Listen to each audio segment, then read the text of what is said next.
Bonjour les enfants. Depuis 24 heures, les 40 marins du Vendée Globe naviguent dans des conditions de mer et de vent difficiles. Au passage du Cap Finistère, les sorties de route sont fréquentes. Les bateaux se couchent sur l'eau. Alan Roura nous fait vivre de l'intérieur ce moment périlleux. Alors, on dit toujours que je filme pas quand ça va pas. Et bah là, ça va pas. Voilà, ça s'appelle un départ à la bâtée. Bon matin. Voilà, maintenant on va essayer de récupérer ça. Il y a 35 nœuds. Allez, on va essayer de pas déchirer de voile. On va remettre le bateau droit et de reprendre notre route. Isère. Allez, à toutes. Les petites avaries se multiplient à bord des IMOCA. Thomas Ruyant a avoué se débattre avec une voie d'eau à l'avant de son vulnérable. Nicolas Luneven, lui, a pris une option ouest et annoncé un problème de safran. Pour beaucoup de navigateurs, la prudence est de mise pour préserver le bateau. Moi j'ai essayé de calmer le jeu, de lâcher vite de rire. Et voilà, j'ai essayé de faire vraiment safe quoi. Je suis quand même dématé il y a 2 mois. Hein. Les skippers pointent leurs étraves vers le sud, le long des côtes portugaises. Le passage du dispositif de séparation du trafic appelé DST a scindé la flotte en deux. Ça souffle, il y a autour de 30 et 35 nœuds en moyenne. On est sur voilure assez réduite. J'ai fait une option un peu à l'extérieur du DST. Je trouvais ça plus safe, plus simple. Et on verra ce que ça donne à arriver, ça ne devrait pas faire de compliqué.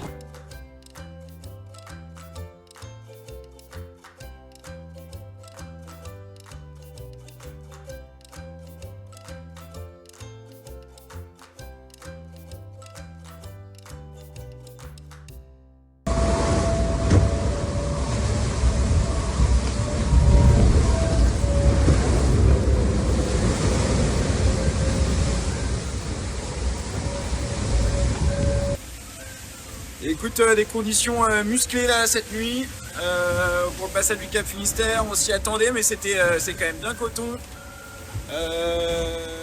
Des belles rafales de vent, le tout dans une mer un peu chaotique qui est dans tous les sens. Donc voilà, c'était pas facile de faire avancer le bateau.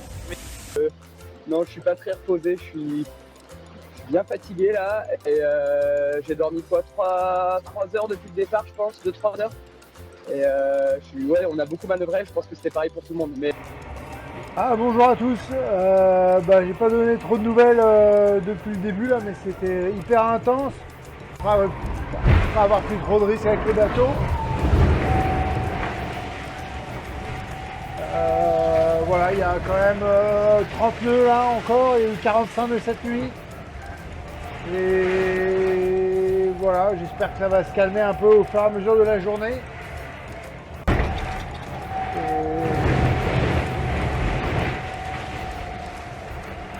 Et voilà, sinon tout va bien à bord, pas vraiment simple de s'alimenter, encore moins d'aller dormir.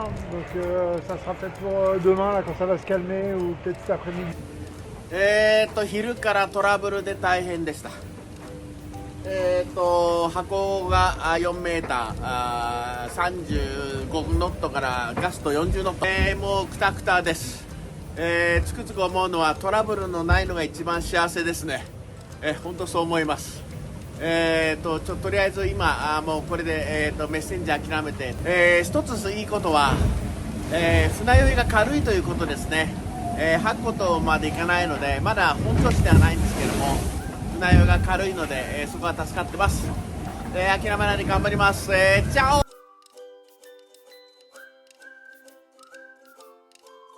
Tentant de solutionner le problème, je me suis un peu blessé à la cheville, donc ça c'est pas une bonne nouvelle.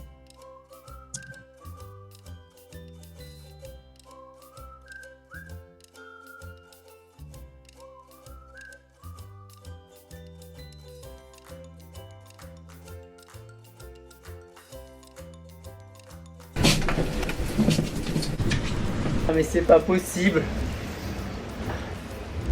Je viens de monter au mât. Et ça a servi à rien en fait. Je me bataille depuis 2 jours avec cette grand voile.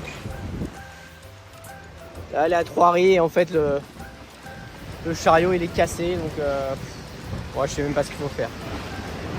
J'ai tout essayé là. Bon, ça y est, j'ai cliné le bateau, j'ai fait mon empannage.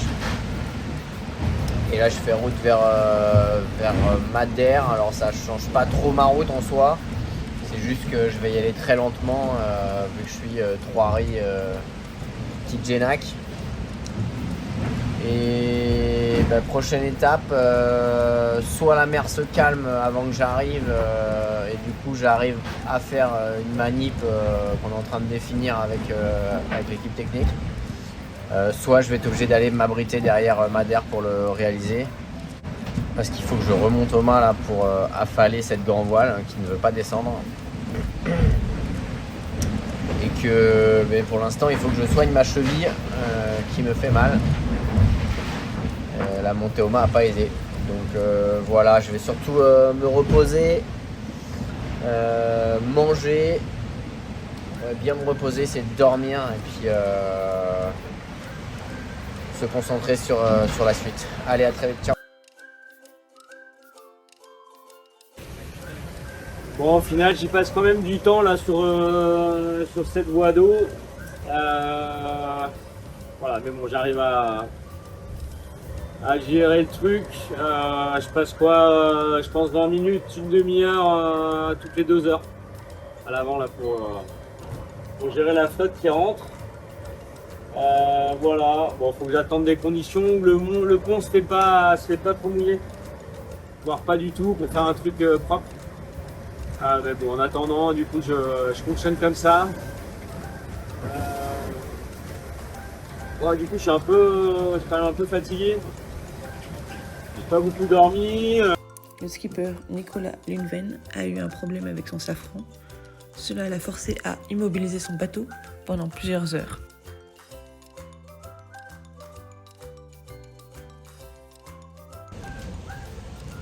C'est ce qu'on appelle une nuit de l'enfer en bateau.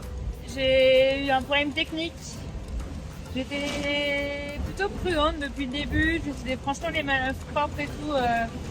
Peut-être je faisais un peu trop de manœuvres même parfois pour faire les choses propres. Et j'ai voulu laisser une voile à poste là depuis quelques heures parce que je devais la redérouler plus tard. Et j'ai la boute qui la tient enroulée qui a pété. Elle s'est déroulée alors que j'étais sous une autre voile et elle a fait un énorme nœud. Et l'enfer quoi. J'ai pas réussi à la rerouler. J'ai essayé de la faire tomber dans le bateau quoi, sans la rouler. C'est la plus grande voile du bateau, le Grand Genaker. Elle a fini dans l'eau et c'est double peine parce que déjà on n'en parle pas beaucoup mais c'est un truc qui arrive souvent en bateau. J'ai fait tomber ma voile dans l'eau avec les égouttes, avec plein de choses. Et c'est clairement parce que j'ai envie de laisser comme trace sur l'océan. J'ai un peu honte j'avoue. Mais là j'avais pas le choix, c'était mon mât ou ma voile. De toute façon c'est une voile qui fait 300 mètres carrés, j'avais aucune chance une fois qu'elle était dans l'eau de réussir à la refaire monter à poste. Donc voilà, et puis aussi du coup j'ai perdu une voile et plein d'accessoires qui vont avec. La plus grande voile du bateau qu'on allait mettre pas mal là dans les jours qui viennent. C'est pas la joie hein.